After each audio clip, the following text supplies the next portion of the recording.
एक बार भगवान बुद्ध जेतवन विहार में रह रहे थे।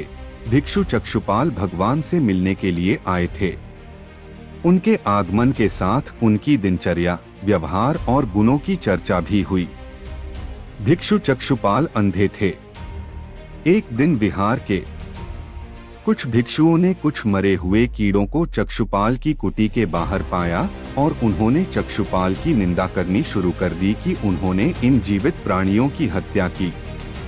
भगवान बुद्ध ने निंदा कर रहे उन भिक्षुओं को बुलाया और पूछा कि क्या तुमने भिक्षु को कीड़े मारते हुए देखा है?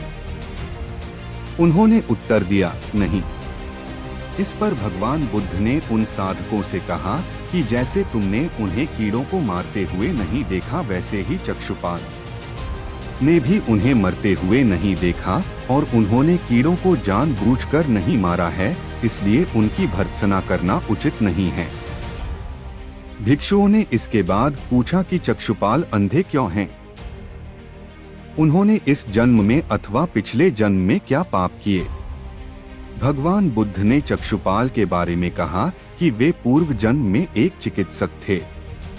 एक अंधी स्त्री ने उनसे वादा किया था कि यदि वे उसकी आंखें ठीक कर देंगे तो वह और उसका परिवार उनके दास बन जाएंगे।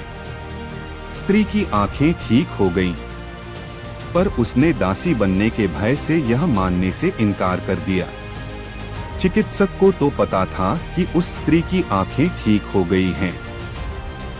वह झूठ बोल रही है। उसे सबक सिखाने के लिए या बदला लेने के लिए चक्षुपाल ने दूसरी दवा दी। उस दवा से महिला फिर अंधी हो गई। वह कितना ही रोई पीटी, लेकिन चक्षुपाल जरा भी नहीं पसीजा। इस पाप के फलस्वरूप अगले जन्म में चिकित्सक को अंधा बनना पड़ा।